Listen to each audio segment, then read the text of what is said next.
I'm a fan of the star we are. What's up, everybody? I'm Super Cowboy. And I'm Princess Angie, and you are tuned in to The Star We Are. Hi, this is Jane Slater, and you are listening to The Star We Are. Plugged in and switched on.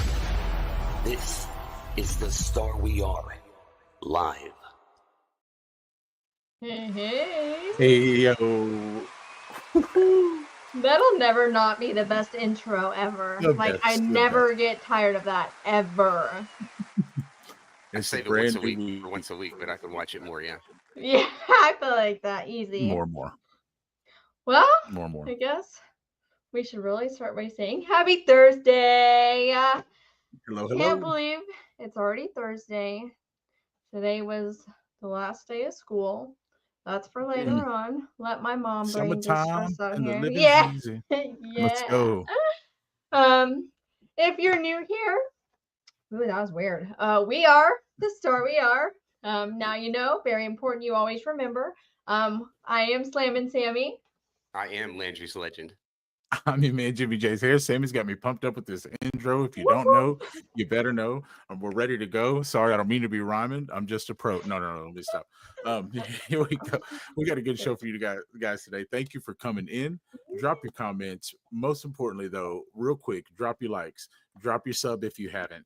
Thank you for joining Team Star We Are. We're going to teach you how to fan responsibly. We're going to keep you locked in with all the Cowboy stuff. We're going to make it responsibly fun, right? Because you got content creators out there that do it in the pro way, that do it in the way they got, all the ball knowledge. We got some ball knowledge, but we bring our unique, fun fan value to it. So if you're a fan, if you like having fun, you're in the right spot. And if you're a Dallas Cowboys fan, well then, let's get right into it. Yeah. So without further ado, we will start the show right off. We've got a game plan for you guys, of course.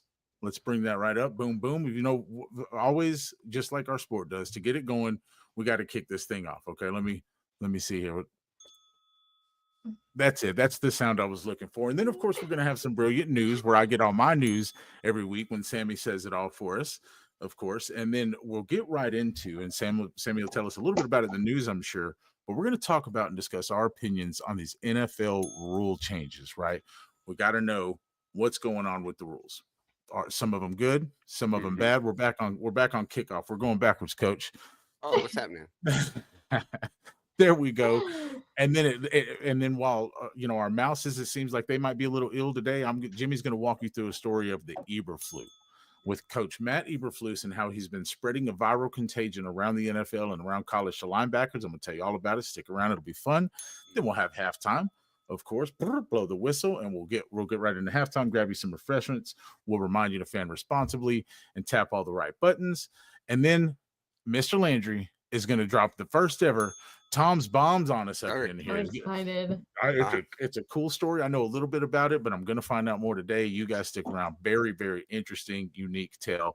And these Tom's Bombs will come back more often with some cool news that you may not have known about these Dallas Cowboys or about who knows what. So stick around. And then Sammie's going to take us on a deep dive behind the blue tint. We've got some players. She said very deep. Yeah. We've got some players, some important ones that got some injuries they're dealing with, guys. And so Sammie's going to take us on the injury tour, and see maybe if they're ahead of schedule, behind schedule, and really get us up to date on that. And then today I'll give you the updates that you need to know about the Star We Are, where we're going, and any kind of future dates you might need to know of. And again, remind you of everything we do and what we're all about. And then I don't know. You know what? For the first time ever, you guys need a Rochambeau for the 2-minute spiel. Let's go. Come on. Let's go, Landry. Okay. Right. Well, then there it is. There. All right. So I'll give the updates. Landry will give the 2-minute spiel. Sam beat him with the You're nose. the best. Thank you. So without further ado, let's get some news. Let's find out what's new in the sports world and the Cowboys world. Ladies and gentlemen, Sammie. I did it again, Samantha. That's 2 or 3 weeks in a row. That's hilarious. It's slamming Sammie, and she's about to say it all. Go ahead. Well, here's some actual news for you. As much as I would like to say it all NFL-wise, there's not a lot going on. I got a little bit for you. Some insane contracts are being signed already. Shedeur Sanders has to go first in my book. Sorry, guys. I know Cam was number 1, but Shedeur Colorado buff. Anyway, let me get not sidetracked. He signed a $4.6 million deal. Okay, so he was in the 5th round. No big deal. Shedeur got signed. I'm here for it. Well, then you have Cam Ward. Hopefully here to do the Titans some justice. I don't know, do something. Anyway, he got signed a $48.7 million deal, fully guaranteed. I was quick on the draw and did not get his signing bonus written down, so excuse my slip up there. I'm just so excited for later. And then close behind, you kind of figured it would be another quarterback, but it wasn't. The New York Giants signed Abdul Carter to a 4-year, $45.2 million deal, including the signing bonus of $29.5 million with a 5th-year option. So that was slightly higher than Jackson, right? That was slightly higher than the quarterback, or I'm sorry, Cam Ward got 48.7. 48. I'm sorry, and he got 45. She's saying higher than the next quarterback, though. Yeah, and higher than Travis Hunter as well, right? Higher than the second overall pick. Yeah, right. I don't know. I just seen those, and I was just this is, I guess, all in on their side about that. Some good deals. Good deals. So off of contracts, because there is a lot. I could have been probably talking about these all day. We're going to switch to the hockey side of things. Dallas Stars are shocking my whole Twitter timeline, and I'm here for it. They are blowing it up. They won their first game in the NHL Conference Finals against the Oilers, 6-3. Let's keep that energy going. I'm here for it. 5 goals in the 3rd period. Oh my God. I can imagine how electric that was. I would have died. I mean, let me chill on my words, but I love cheering for hockey. And Mr. BB in the house once again supporting his Stars. It seems like when the man's there, they have 3rd periods that are just historic. So let's keep going. BB, show up to those games. We need this W. Right, man. And then the Carolina Panthers. Okay, so I have it written down. The Carolina Hurricanes played the Florida Panthers, and the Panthers beat them 5-2 in their first game in their series for the Stanley Cup. Switch into the NBA. This is my last little chunk of news, just trying to stay caught up sports-wise everywhere. The Pacers beat the New York Knicks in an overtime thriller. Another thing Twitter seemed to stop moving for. As a non-basketball watcher, I was like, okay, I don't understand what's going on, but it was really easy to figure out pretty shortly. And then the Timberwolves played Thunder tonight, and OKC, I think. And then OKC is currently leading 1-0 in their series. So we'll see what happens with them tonight. And that is my sports news for you. Nice. And interesting too that Pacers and Knicks game, the overtime thriller, that it was, and there was a last second shot. For anybody who didn't watch or might be watching, we got Eric Fox, obviously a Thunder fan here, but the Pacers beating the Knicks. Tyrese Halliburton takes a shot. He thinks it's a 3.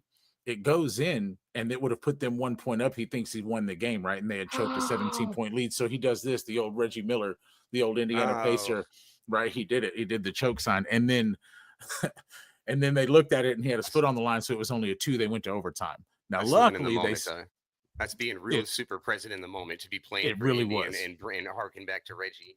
It was crazy. That's one thing about Halliburton is he's carefree. He plays with the swag he does, and but a crazy moment, right? Because say they lose in overtime, that's a bad look. Luckily, they weren't in overtime. That's why I covered my mouth as soon as you said that, and then I had to reread that the Pacers won. They so actually okay. They did win it. Yep. Yeah. Right, good thing they won it. So. So that was cool. So good news, Sam. Appreciate you always bringing us the good stuff. And so we'll get right into the next topic here, which I believe, Coach, is these NFL, the new or not new or revised rules. Let's get right into it. I'm excited for that. I mean, maybe. For the most part, new. Though we're on the wrong rule to start. We'll deal with that last. We're breaking the rules because that's what we do. We're rule breakers. Hey, fan responsibly. Oh, sorry. Okay, if you want the real details, Rule 6, Section 1, it's all up there for you. But free kicks, pretty straightforward. We're just going to give you the ball at the 35-yard line instead of the 30. These first 3 are rules that were approved in the March meeting, and now you have. Are y'all hearing me? Yeah. I'm Sorry, just paying sorry, close attention. something happened to myself. Anyways, my monitor there.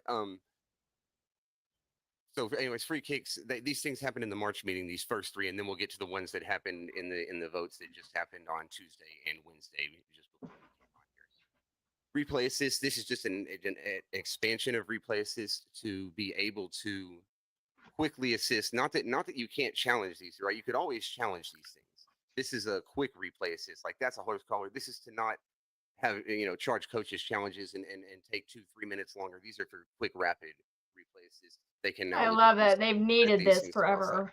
Yeah, so just expanding on it, and they'll continue to expand on it because the rapid replay assist is great. I was actually muted. Maybe that's what you saw on your monitor, Coach. I see.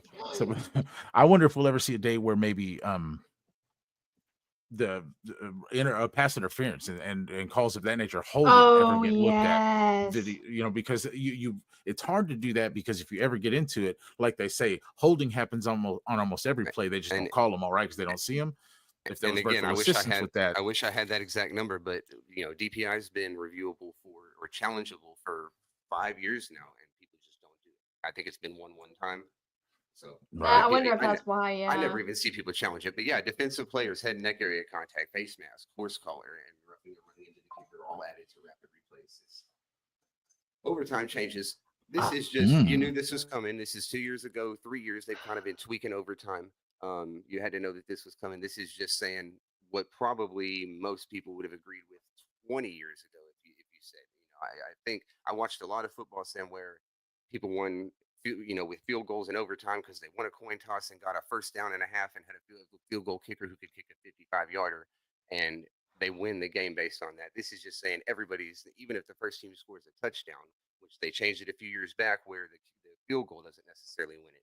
Now, even if you score a touchdown, the other team's getting a chance to score a touchdown, just like they implemented in the playoffs last year. They'll bring it to the regular season for all of them. I feel like I'm mixed about this rule. I like it, but I don't. So here's maybe where I can walk you onto the like it side, Sam, is because I'll bring you back to a game, Patrick Mahomes and Josh Allen, right? Chiefs. I remember that Bills game. and Chiefs. Josh Allen had just walked his team down in the 4th quarter. It was like a 92-yard drive. It was an extensive drive, if I remember correctly. I could be wrong. You guys don't blast me on the stats, but it was like a 90-yard drive. I believe it was 92.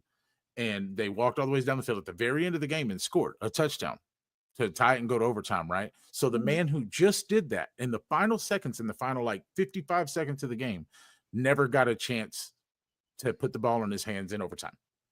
And so that's where it's like, well, hold on, because we just watched him do it. I don't care if the Chiefs just went and just scored a touchdown. We just watched Josh Allen and the Bills march down the field and do it. Why couldn't they do it right again right after the Chiefs? This isn't fair that only one team, not to say the Chiefs didn't deserve to win that game. It's just that was kind of opened everybody's eyes to hold on. These superstars that fight for these moments need to get a chance to put the ball in their hands until somebody just can't get it done. And so I like it. See, and then, of course, you what? You don't? I don't know. Landry, you're muted. Sorry. You guys, it's not me today. Woo! What would your idea of overtime be then? If you don't listen. Well, no. So I really like it during the playoffs. I feel like, of course, every single game matters, but of course that matters more. But I also think of a time when I'm pretty sure, Josh Allen scored, Patrick scored, Josh Allen scored, Patrick scored. If they could have kept that game going, we could have been up. That would have been another 1 a.m. game. And that's the thing. Enough drive, everybody's gonna want to keep going, and I feel like, yes, everybody needs to have good stamina, but God, you've been going for so long. Of course you're going to be tired, and that's not fair if you already had the game won a long time ago, but they kept going. So, at the same time, I'm like, if your defense is doing their job, they'll get them to a 4th down. But you know what I mean? Like, I'm so conflicted about it. I can't decide. To be fair, you won't have to deal with those crazy extended games except for in the playoffs. That's the time you're ever yeah. Echo. Right. Which is why you'd probably be happy to know that there's still quite a bit of people on your side fighting for you. with your exact argument, the war of attrition of the game, right? Because if you burn these playoff teams out in a game where they just keep scoring back and forth the same score, then they have to, one of them wins that game and then has to maybe go on the road in another playoff game. They're going to be warped. They're going to be Right. toast. They're See, gonna, like- so you do still have people on your side arguing that exact same argument. So, All right, a lot of debate on that one. Yeah. it is. K-balls. The What do you know K-ball. about this, Sam? I Kicker like admitted that. to handle their game day balls just like the actual game day balls would be handled. The kickers are going to be handed a separate set of balls. I don't have the exact numbers on how many or what the restrictions are. Of course, there's going to be air pressure and so on and so forth. But K-balls I now think permitted. that's fair. I think that's fair. I like that one. On to the big I one. think Brandon Aubrey's going to kick a 75-yarder. With his own K-ball. Yeah, well, they because we've heard him talk. As soon as that was announced, right, we heard some of the people talking about it. Trent Sieg actually posted 75 yards from Brandon Aubrey incoming, right? Because when they warm up with these balls in practice and they've kicked them a few times, they travel a couple yards further. But in games, they always kick a fresh ball. Now they get to work out the ball that they want to kick. So here we go. Here we go. God, I'm excited. Oh God, football needs to be here. Anyways. I plan to have more than one disapproved rule. I only have one for you because we'll quickly hit on that the Detroit Lions withdrew in the 11th hour their proposal for reseeding in the playoffs, which was an interesting idea of keeping it as it is, the way it goes. Division winners get a home playoff game regardless because they won their division. After that, whoever's got the highest record left gets home field advantage. But they withdrew their proposal. It didn't have the support. So on we go to what 3 hours before the vote seemed like was going to happen. And I mean, I'll let you know, I was definitely in favor of it. I don't know how many Dallas Cowboy fans aren't. Yes, two votes, 22-10. You need 24. You need 75% of the NFL owners. Jason Kelsey gets up there at the last second, apparently, and sways two people, or the Eagles. Howie Roseman and them made some backdoor deals. I don't want to make too many accusations, but the tush push does live on. Who knows? Okay. Potentially, I would say inevitably, and except for when someone does finally get hurt. And I want to mention that both. Bam, I said that. The reason people thought that it was going to probably happen is just that morning it finally got the support of the NFL Health and Safety Commission and the competition committee. And so people really felt at that point that it was going to pass and be banned. Before I give my thoughts on the tush push, I've got to blow the whistle on Christian Sordo Hill and remind him that just last year, Cooper Rush beat the Commanders, and that was without George Pickens. And Trey Lance was one possession away from sweeping them. Well, we don't have that long. Calm we down. don't have that long to pause. But talk about the I'm Commanders sweep. Talk about them sweeping what? Yeah, the floor the with their division own this year. What are we talking about? That's not what he meant. Well, here's what to go. I'll give you something on the Commanders though. Here is a little expoundance on the keeping of the tush push. Here's what the tush push is bringing us right here. I got some media for you. Uh-oh. If this type of behavior, Run that back. Washington has been advised that at some point the referee can award a score if this type of behavior happens again. So a score. It's a replay of second down. For now. Yeah, for now. And so I thought I had the whole media there. For But now. what you'll see is the linebacker jumping over the line twice, getting 2 penalties, and then an encroachment penalty, 3 in a row at the goal line, because Washington's trying to figure out a way to get some kind of edge because Philadelphia has such a big edge. What do you guys feel about the tush push? Everybody in the chat. So real quick, I just want to say one more thing to Christian. Yeah, because I'm about to unleash on the tush push. His name on Twitter is Jaden is your poppy. And I just want to say Jaden is not my poppy and never will be. Anyways. Jaden's old enough to be, all of our kids. No, I'm just kidding. But he's a baby. He's a baby. But like I said, he didn't even play Dak Prescott last year. So let's calm down with he's sweeping anything. Here we go. Tush push should be banned. Yep. Sorry, go ahead. The football was built on the line of scrimmage and the line to gain, right? If you remove the line of scrimmage from the game, and I didn't bring in the pictures here, but there's plenty of pictures that you can go find where guys are all lined up over the line of scrimmage because the defense is trying so hard to stop this play, right? And then it gets to the point where the refs are going ahead and allowing an infringement of the line of scrimmage because they know it's the only way that the defense has a chance to stop the game, which makes it unattractive to me. It takes away the essence of the game. Because let me ask you this: would we ever put at risk, or would we ever infringe on the not just the line of scrimmage, but the line to gain, right? The first down line? No. Matter of fact, the NFL just made a technology where lasers are going to tell us if that line was breached by the football or not, because it's so important. The line to gain and line of scrimmage. I want to stop this. Go ahead, keep going. I'm trying to get you a The line of scrimmage and the line to gain are the most important. It's what football is founded on. We should not compromise either one of those things. And when the defenses have to start lining up over the line of scrimmage, just like you see here, in order to stop this play, the refs have to then say, okay, we're going to let them compromise the line of scrimmage because it's really the only shot the defense has. So now we're compromising the game of football because this play is so advantageous to the offense. It should not be allowed. It doesn't look like football. It's not fun. It's not attractive. It takes away from the sport I love. I don't like it. At least egregiously, at least one player on the offense and defense there, just helmets in the neutral zone. There's so many pictures. I posted it. If you guys aren't familiar with my Twitter, go check out Jimmy J's hair. I posted. There's multiple pictures. I made a whole thread. I'm not happy. Yeah, about you it, are. Yeah, I'm not either. There's more here. I don't have graphics for everything. If you guys want to take a super deep dive, things about being able to go to 2 games at the end of this season and scout a team that you might play in the playoffs, so on and so forth. Yeah. A few more deep dives out there. Right on. Well, no, so that's good stuff. Obviously rule changes are a necessity sometimes. You gotta bring some new things to the game. Right now they're trying the 1, 2, and 3-point plays over in the UFL. We'll see how that ever goes. Probably not. Probably not gonna make it. Yeah. I like the 35-yard line. I like, now that we've got the lineup. Also, there's a little alignment change, but again, that's more of a deep dive, a little more of an addition to the whole new kicking. Yeah. Look, while I was shading Christian Sordo a minute ago, I don't know if anyone's ever tried to hard count during a tush push, but that almost seems like you'd always get somebody offside. That's tough. No, I agree with that, Christian. Everything about it. Everything about it. I don't like it. Well, I don't like that. But Coach, the next topic is something I really, really do like. It's an illness, and while we despise most illnesses, the Eberflus from Matt Eberflus is one of the illnesses that I cannot wait to get tossed around Dallas. It's contagious. It's been contagious since back in his college days, and I believe I've got a little media here. If we can get it pulled up, let me load it right in. Give me just a second. Do you have it, Coach? Or I have it, right? No, that's right. I forgot to say that pre-show. That's no, you're okay. I don't have it. You'll have to. Takes me 2 seconds. Yep, coming right in.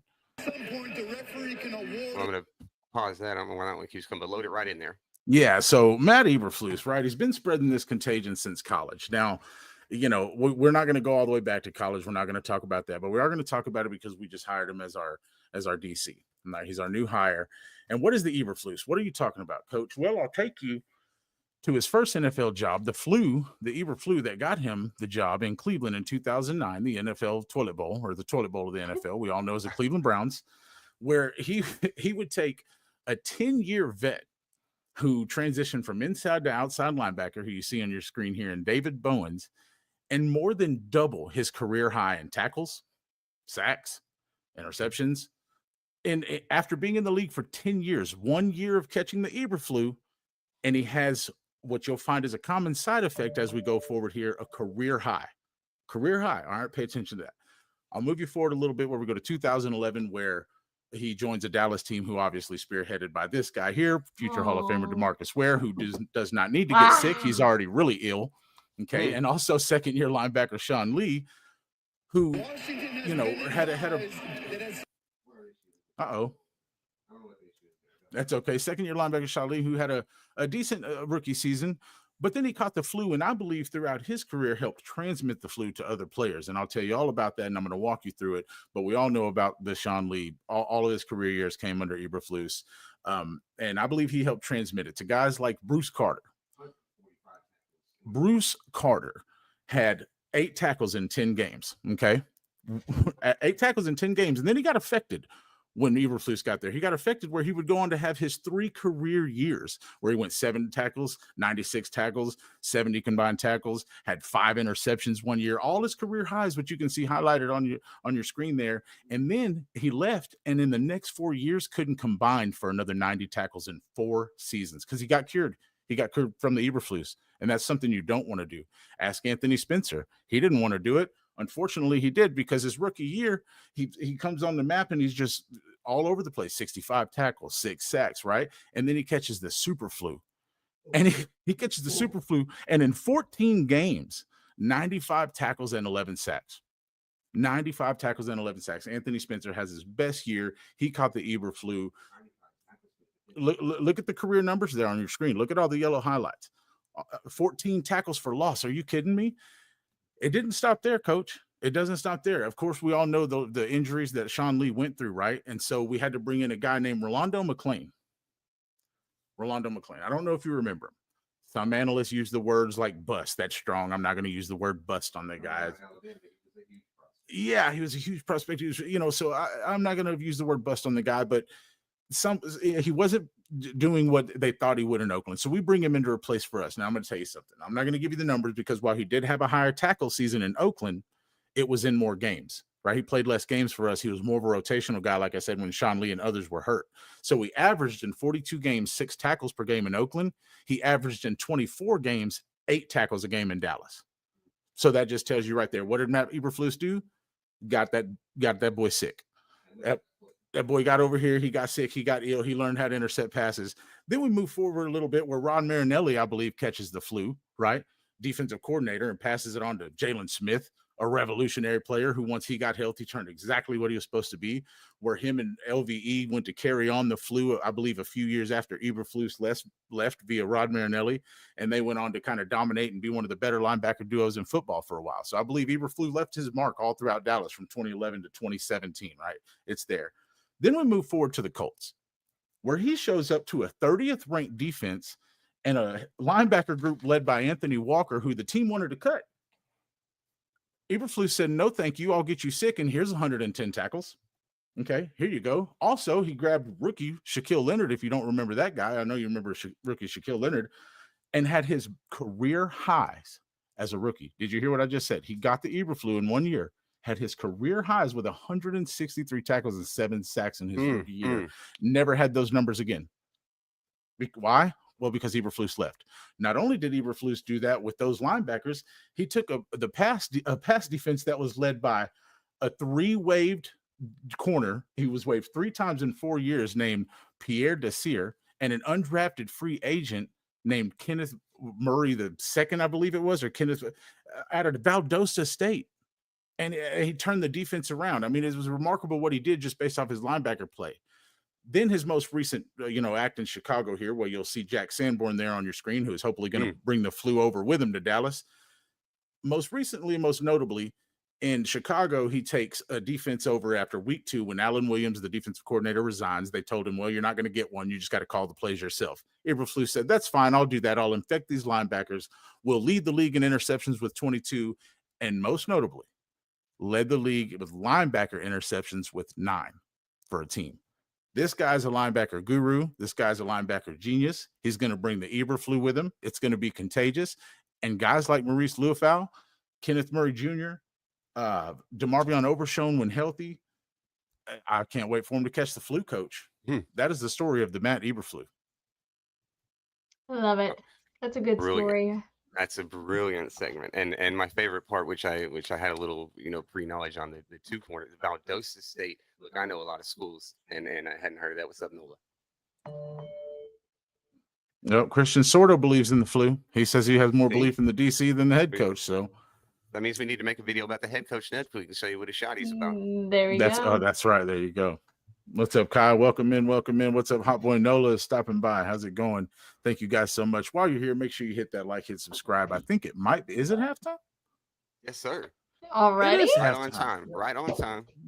Grab. Okay, let me blow the whistle. Let me get this whistle going. Bear with me, guys. We got halftime. Get your drinks, get your refreshments. Make sure you like, make sure you subscribe, turn on the notifications. Why? Because that's how you fan responsibly. Get you some water. You see, Coach, you gotta stop laughing at it. I'm just gonna let that. I don't need refreshments. I'm over here sweating. Coach is drinking water. You guys are probably under pressure. Hopefully, we've all got the Eberflus at this point, but I just want to take halftime to remind you to always fan responsibly. How do you do that? Do all the right things. You see them over there on Landry's side. Like, subscribe, noti bell, right? Support the team, support the movement. Hashtag team fan responsibly, team give back. It's what we do. It's the most important thing you can do for us is hit those buttons, and it's free for you guys, but it's really valuable for us. So support it. Thank you if you haven't already. We don't know where to point, but the point is fan responsibly. And thank you guys. I like that. The point is fan responsibly. Every time I point in the right corner, it's the wrong corner. It's opposite. I'm over here like whatever. Nothing. Well, you tried to point in the right corner. You just can't get into my frame. That's funny. Trying to point to subscribe, everybody. That's good. There we go. Yeah, just That's get the good. job done. So what do we got next, Coach? What are we going to get into? I believe we've got. I hear a little rumbling. I hear a ticker, tick, tick, tick, ticking like a little what are we, the fuse? Because I believe it's time for Tom's Bombs. Is it not? Yes, sir. Let's go. This is a good story, guys. Yep. Get ready for this. First ever Tom's Bombs. Yeah, this is one that I don't know. I stumbled across just a couple weeks ago, and I titled it "Charvarius Mysterious." You can read the story over there. The story of an undrafted free agent turned Pro Bowl corner who never played a snap for the Dallas Cowboys and was traded preseason for an injured former fourth round draft pick who also never played a snap for the Dallas Cowboys. This is the story of mistakes that have been made in these previous years. Now, this is the year 2018 when we draft Charvarius Ward, who you can see in the background there.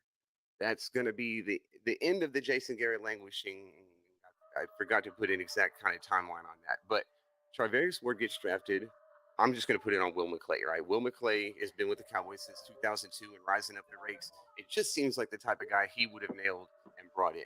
Charvarius Ward comes as an undrafted free agent. The only thing I don't have for you, and someone might look it up while I'm kind of giving the story, and we can bring it back later, is the cornerback room that was ahead of him that allowed the Dallas Cowboys to say before the season started, you know, this guy's not going to work out. He's not going to even make the team. We'll send him to Kansas City. We must need some offensive line help. We'll take offensive tackle Parker Edinger, a fourth-round draft pick from 2016, who had started 4 games as a rookie for the Kansas City Chiefs and blew out his knee and missed the entire season. Comes back week 1 of the 2017 season, plays 1 game, and is just declared ineligible for the rest of the year.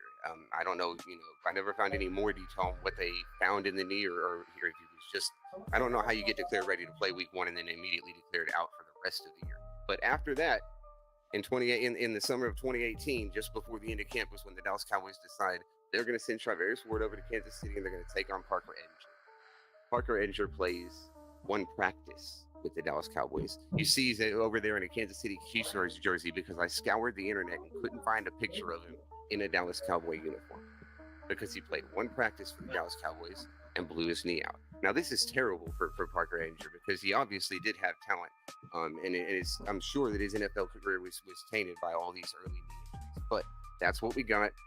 He never plays a game for the Dallas Cowboys. He sits on the IR all year, and he's released at the end of the year. Meanwhile, Charvarius Ward over in Kansas City immediately gives them production in year 1. By the next year is starting 16 games, and as recently as 2 years ago is a Pro Bowler and an MVP. Pro Bowl cornerback that you had pulled a diamond right out of the rough for whatever reason that we just wasted away. I mean, that, you guys let me know. That sounds worse than Trey Lance for a 4th round pick. This is pitiful. So real quick. Oh, are you okay? No, it's well that's choking me up because I know Charvarius Ward's career, and you said this guy played 1 practice. We got 1 practice out of the guy. Only 10 interceptions to this point for Charvarius Ward, but he's got career left. He's in San Francisco, unless they just moved him, but still playing cornerback. He's in Indianapolis Colts now. He just got moved. Yeah, that's right. That's exactly right. And he's made a career playing quarterback. Yeah, he did good with the Niners. I did look him up, by the way. I did look our corners up, by the way. In 2018, the starters were Chidobe Awuzie and Orlando Scandrick, and then another key cornerback for the Cowboys was Anthony Brown. Anthony Brown. Do we have Byron Jones yet too? I think Byron Jones might have been a rookie. No, because he would have been number 1. No, we probably just let him go or something. Chidobe Awuzie was our Chidobe. Sorry, I'm never gonna be able to do that. Him and Orlando Scandrick were our starting corners. Yeah, well, Sorry, I'm more interested in the name you said, Anthony Brown. I can't say on the air the nickname that me and my close friends have for Anthony Brown.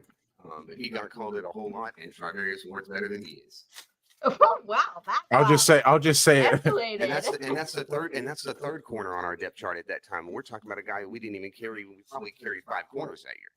So who else? You can't even find the other 2 names. They're even deeper guys. He can't say his nickname on air, but I'll just tell you that it rhymes Anthony with Brownstein. Schmidt-Stain. Yeah, it rhymes with.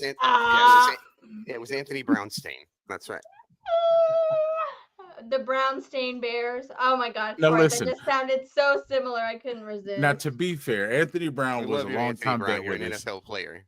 He stuck around. He was there in some key moments when nobody else was. He played for us. It was just my argument was always, he wasn't a bad player. We just kind of did that for fun. But my argument is if he's your best corner, you're not good enough at corner. It was my only problem, so. That's the only thing. Never heard of the dude. Is that wrong? No, it's not. No. It's okay. It's totally not. No. You know why? Because I didn't quite finish the story. After the Dallas Cowboys, 0 more starts in his NFL career. A couple of times he comes in for. I mean, he basically doesn't have an NFL career. He plays 4 games for the Kansas City Chiefs, and knee injury after knee injury after knee injury. Yeah. Oh no. I don't so like we've got that. a positive segment, right? Yeah, I know, right, Sam? So we've got a positive segment coming up then after that. Yeah. Well, you have to get through the grueling to get to the positive, but it is positive. And the next one's a mix, right? Because we're talking about some injured players. Injuries. Right. But we're talking about injured players on the rise. Well, yeah, we have a few reinforcements. Well, let's go. Let's take a trip right behind the blue tent with Sammie. Let's do that. Okay, so first thing, I'm going to be honest and let you know, my notes are a little bit out of order, but I got all the right things down, so that's the important part. First things first, one of the most common injuries you're going to see along most NFL players in general is the ACL tear. So I did a little bit of digging into it and kind of wanted to see what is the ACL? What does the ACL do? Why is it so important? Blah, blah, blah, blah, blah, blah, blah. So it helps stabilize the knee joint. Sorry, I cut my hair and it's too short. It's killing me. It does help maintain rotational stability. So obviously key already.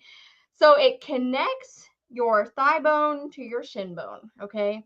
And from the way I understand it, here's your knee. In the middle is your kneecap. Right underneath your kneecap bone is your ACL. And it actually prevents your tibia from slipping in front of your femur. Can you imagine? Because it made me want to get sick anyways thinking about that it. is the lyric to the old song though, right? The tibia is connected to your ACL that's connected to your Right, yeah.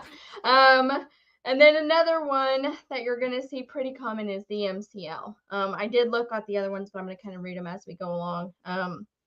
MCL is located on the inner side of your knee, 8 to 10 centimeters in length. It also connects your thigh bone to your shin bone, provides strength and stability to your knee. The MCL, surprisingly, is the most common because if you tear your ACL, there is a high chance you're going to tear your MCL as well. But the MCL doesn't necessarily always need surgery. It's actually usually the only reason to get MCL surgery is if you tear your ACL. If you just tear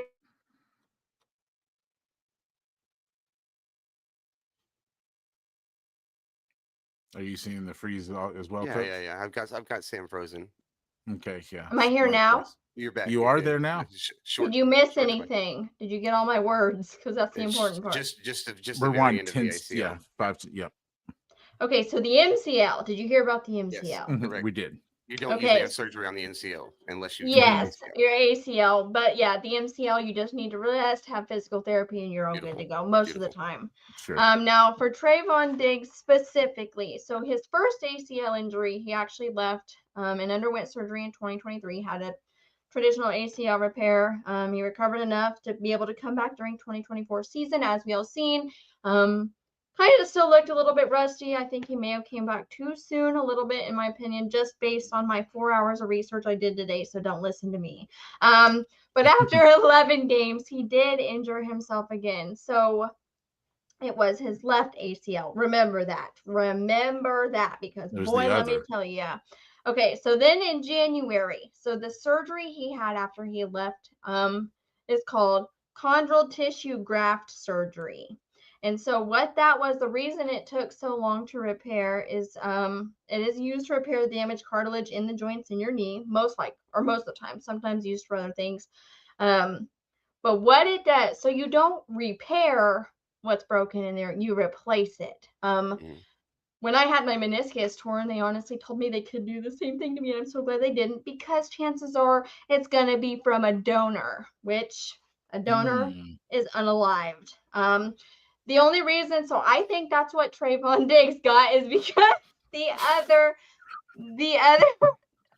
don't make me laugh. The other the other way you could fix it is from another part of your body. Being a sports player, I doubt they're going to take another part of his body to replace another part in his body. He needs them all. Right. He needs right. Okay, so his big name doctor that he's been working on, or been working with during his recovery, is Dr. Reef. He's from Alchemy Performance, if I'm saying that right. Dr. Reef has worked with multiple other NFL players who have came back with a good return. Alvin Kamara, he's been working with Geno Smith for 5 years. He's actually helping Stephon Diggs, Rashee Rice. He's helped OBJ. I'm pretty sure I've seen CD doing some strength working with him in a video I've seen. Hollywood Brown, Quan Alexander, like the list could go on and on. Like that was within 5 minutes of looking into who Dr. Reef was. And thanks to all the offseason work that Trayvon Diggs has been doing, he actually just tweeted May 19th with some promising news saying, ACL rehab journey was very successful. I ended up coming back to play 2 months sooner than I was supposed to. He does have a YouTube if you guys want to follow his journey. He just posted his first episode that day. And here's a clip from it. And this is just a few days ago, moving through the ladder, turning, running. Obviously, with smooth. a resistance cord, not with, at full speed or full strength, but that's, we got months to go. Yes, and for his projected return being week 4, I see that pretty perfect. They've been saying he could possibly start the season with us, but just based on 2023, I would make sure we're good this time. Oh, I feel bad saying that. But yeah, so Trayvon Diggs should be coming back very soon. By the way, he's posting, he's amped, he's ready, he's gonna come back strong. Who's next for me? Siobhan Revel. Okay, so he did tear his left ACL and his meniscus. He tore his ACL, like I said, his left knee in September. I believe week 4 of what was his college? East Carolina. East Carolina, that's what it was. I kept wanting to say Chicago. I don't know why. Anyway, he had surgery on October 15th, so very shortly after his injury. And before he got injured, one crazy thing that I read today is that if he wouldn't have been injured, he was supposed to be, according to an NFL scout, has a chance to be this year's Quinyon Mitchell. And even just based after 1 year, I feel like that's a fairly good compliment to take.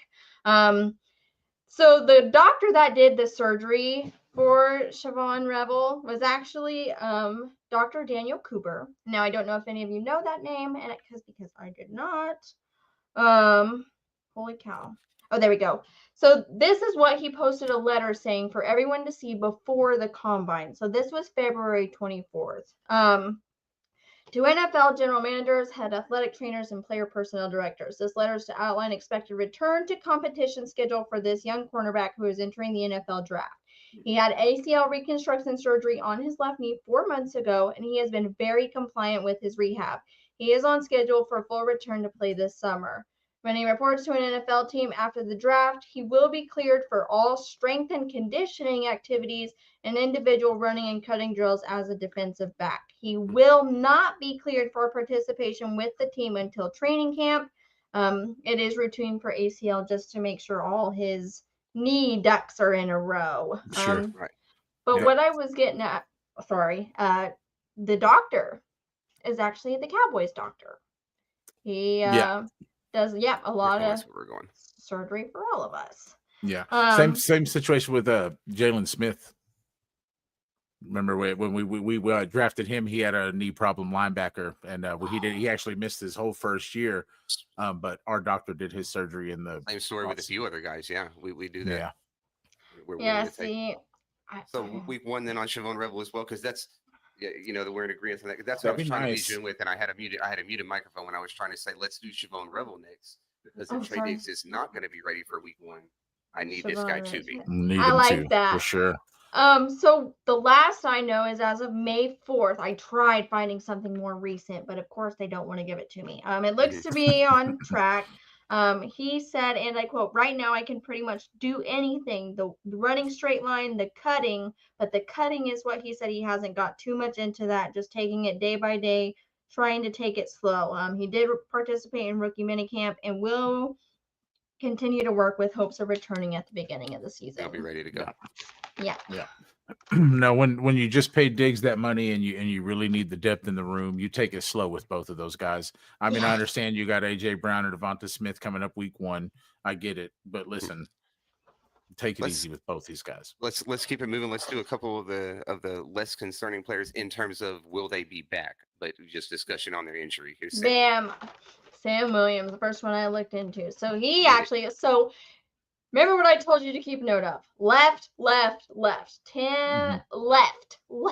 I am left-handed. It's supposed to be a good thing. Anyways, Sam Williams actually tore his left ACL and MCL in Oxnard on July 28th last year. So he was doing special team drills, actually specifically a blocking drill, and he had no pads on yet.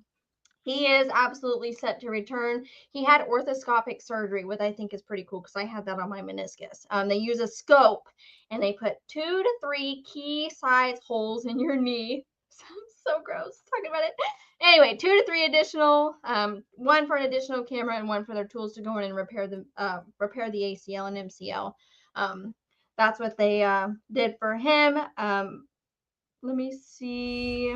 As I was saying about the MCL earlier, the only reason that Sam had surgery on his MCL is very likely because he only injured his ACL too. Sorry, I'm trying to read and summarize at the same time. I am obviously not good at this. He will be eased into OTAs before becoming a full-time participant in training camp. He worked with, I'm not going to go into the staff till the end because I want to make sure to get through everybody, but everybody that he worked with is very trusted Dallas Cowboys staff. The newest one in his staff was Hanson Yang, and he's with his 11th season with us. The other ones have been with us 20, 30 years, so he is in absolutely good hands, and I can't wait to see him come back.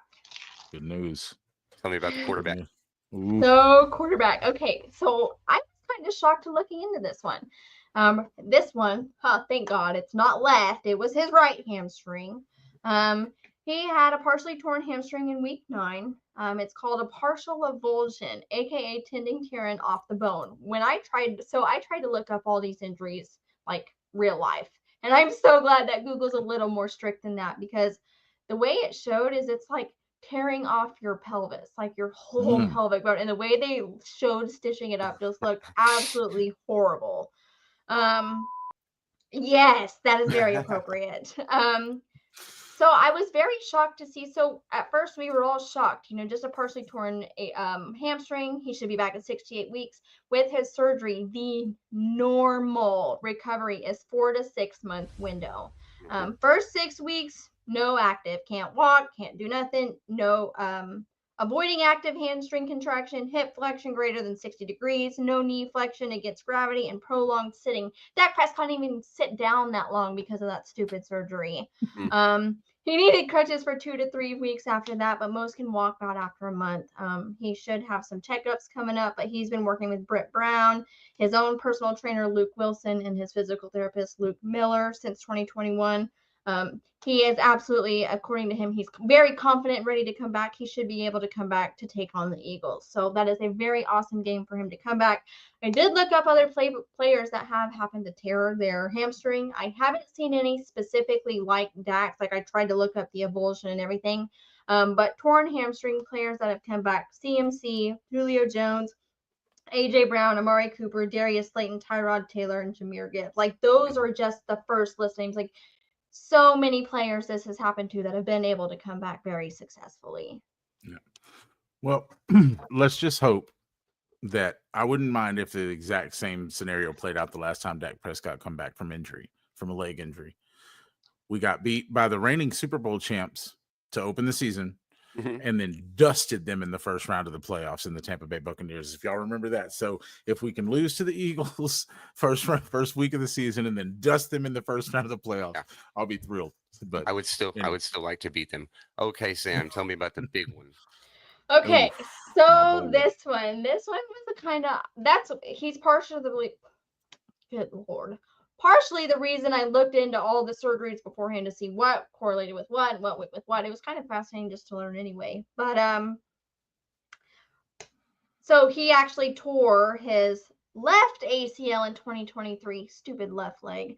Anyway, so he tore that in 2023, came back phenomenal right off the bat, as we knew he would be. On fire. Then, yes, week 14, he actually tore his ACL, MCL, and PCL. Yeah, that says exactly how he feels.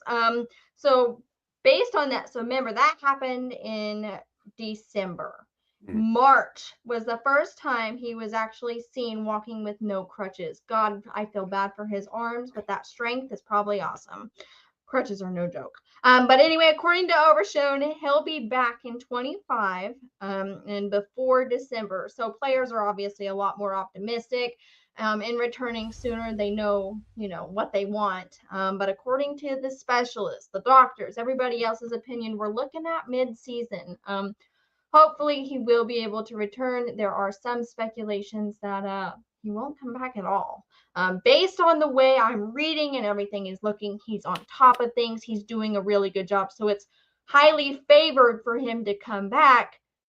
But we got to be aware of that just in case. So I have two things on that. You were talking about his arms because he couldn't walk for so long. Walking with them crutches. That's something people have been mentioning.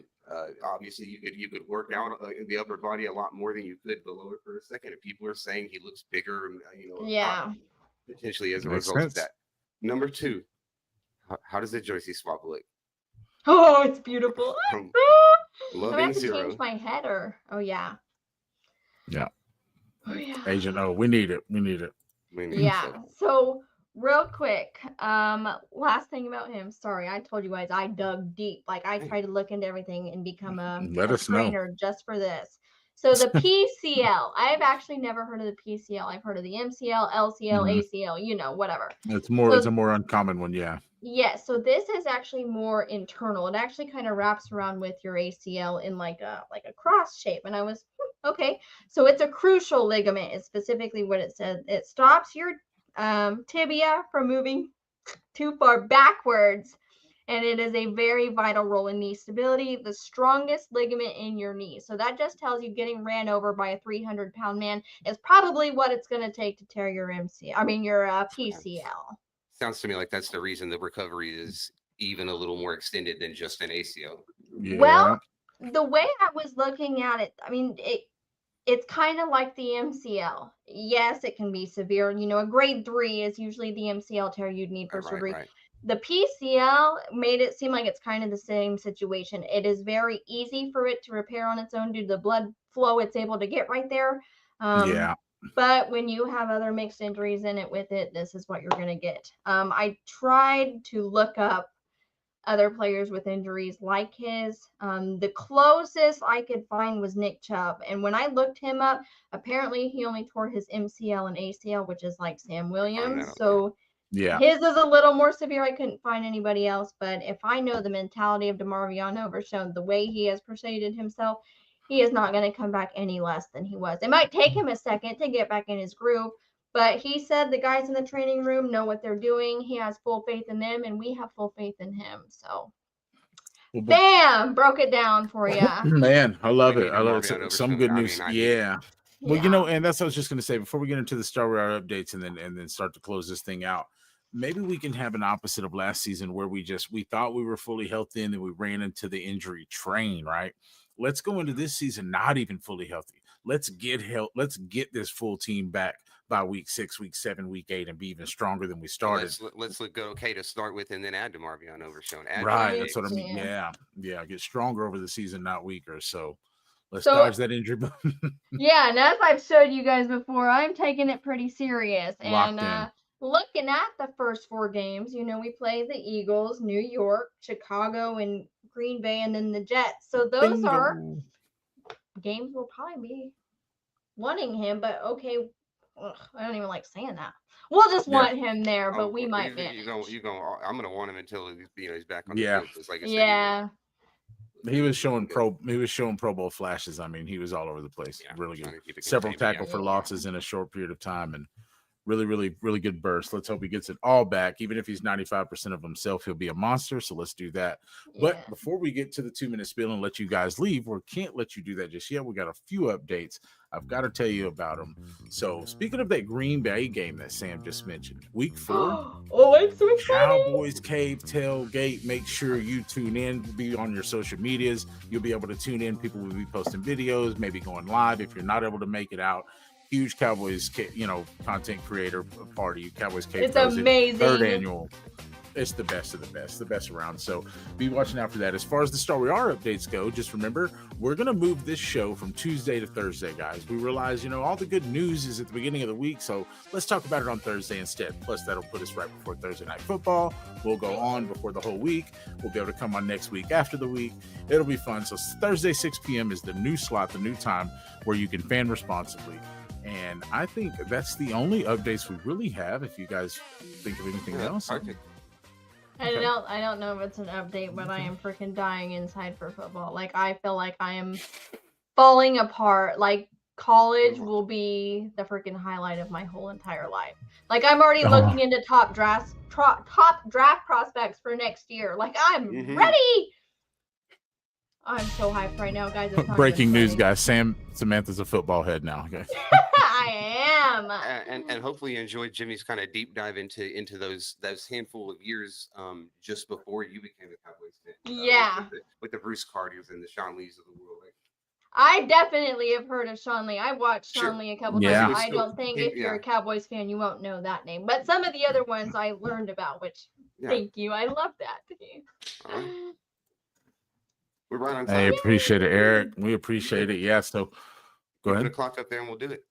Yeah, I will. So if you guys weren't with us at the very beginning of the show, make sure you like, subscribe, do all those things, and rewind it back. It'll be there to watch. But we actually had Sam knows I'm not it on Landry, so he's giving us the 2-minute spiel this week. So Landry, the eye roll was A1. Yes. So we'll get the Woo! clock started, and with the super eye roll, here's Yeah. Landry with the 2-minute spill.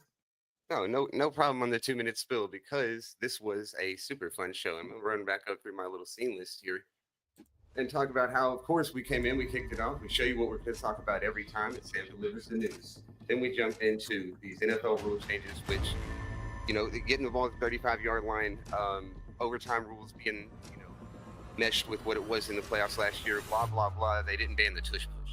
And that was pretty much the reason that the whole segment was on the line. I was hoping to have a lot of fun with that. But came up 22-10. They don't ban the tush push. Then we get into catching the Eberflus. Guys, you've got to rewind and take a look at catching the Eberflus segment. Matt Eberflus has been doing this for a while now. I think Coach went through at least the past 12, 13 years on player after player after player, meeting him for a year or two and having their career high or, in 1, 2, 3 statistical categories and maybe even just their best year and not even like that afterwards. So seeming like there is something to the Eberflus, we can all be excited about that. We had halftime as we usually do. One more time, we remind everybody to like, share, and subscribe. I delivered the first Tom's bomb, and you can also take a look on the Parker Andrews story, which is not so much fun news. It's just something we're trying to get away from with the shoddy culture, and we're trying to not have those types of mistakes and those types of free agent maneuvers going forward. I think it's the reason that I really put that in there for you this week. Sam gave us an unbelievable deep dive. I didn't know that she had acquired her doctorate in just the last week, but had all the information you want to know about the 5 major players coming back off of injury. Jimmy just gave you the updates, and I think the clock's ticking down on my 2-minute spiel. That's 8, 5, 7. You guys come back. That's it. Killed it. You timed that just perfectly. I know it because that was awesome. Thank you. Mm-hmm. Jimmy, you're muted. I'll be muted at Dang, the end I of the love show. it when it's I'll you be guys muted and at the not end me. You know what? Me. Next, she'll forget about it. Hopefully next week, Landry, I'm going to mute her mic several times when she's in the middle of the news. Just to... Oh, Jimmy, I'm I'll be just kidding. talking to myself the whole time. They're- Don't you even worry. Kyle says he's ready for football. We're all ready for football, but stick around with us. We will keep you Well, he informed. says he's That's ready when right. the season ends. He means the very next day. Yes, I love it. Oh, That's right. Don't forget to bookmark it. Bet on it. Okay, do what you got to do. But we're all ready for football season, and we will keep you entertained until kickoff. Okay, we will. So tune in every Thursday, 6 p.m. This is the show to watch. We are the team to fan with because we what, Samantha? Fan responsibly. Always, That's- always, always. great show, guys. That's right, guys. Have a good one. I'm a fan of the star we are. What's up, everybody? I'm Super Cowboy. And I'm Princess Angie, and you are tuned in to The Star We Are. Hi, this is Jane Slater, and you are listening to The Star We Are. Plugged in and switched on. This is the Star We Are, live.